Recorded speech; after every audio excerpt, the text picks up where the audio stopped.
Now let's begin to understand what Yahweh called us to be.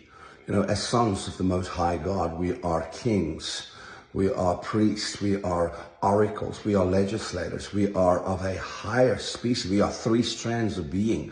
We are afraid of the enemy. We say that we have an enemy that wants to kill, steal, and destroy, and we're always under attack. Well, it's not really true.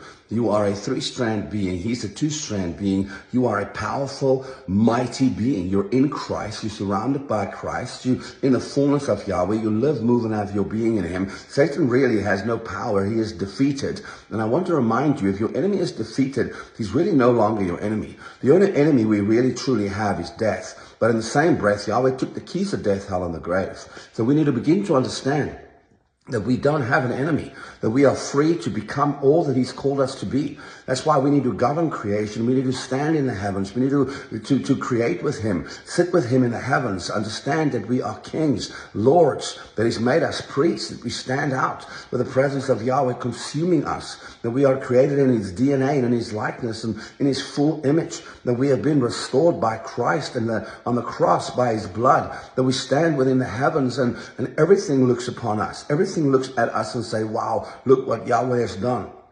We as sons and daughters, we are no longer sinners. And we might do something stupid every now and then, but we are consumed by His glory and His fire. We are seated in Him. We are in a place where we completely and utterly consumed by His glory and fire, that He's constantly breathing His breath into us and over us. See, Yahweh has called us to be like Him in creation, to govern, to take back what belongs to us. Satan has no right to creation. He has no right to this kingdom. This kingdom belongs to sons and daughters. And we as sons and daughters, we have to take it back. We have to stand in the understanding of who we are. We have to enter into the heavens on a daily basis, breathe that breath, see what the Father does so we can come into creation and do what the Father does. Not hear what the Father says and come say what He says. No, we have to do what He does. And He governs. He's a king. He's a Lord. He's a ruler. He's a leader. And that's what you're called to be.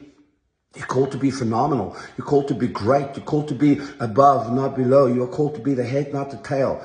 He has called us to be on top of the mountain, to be the light. He's called us to be the salt that brings flavor. He's called us to be absolutely all that He is. And so we need to stand in it. And I call you forward today. I call you forward in the name of Yeshua. Inside of the Yod Hey Vav Hey, come and stand in your position and be all that He's called you to be.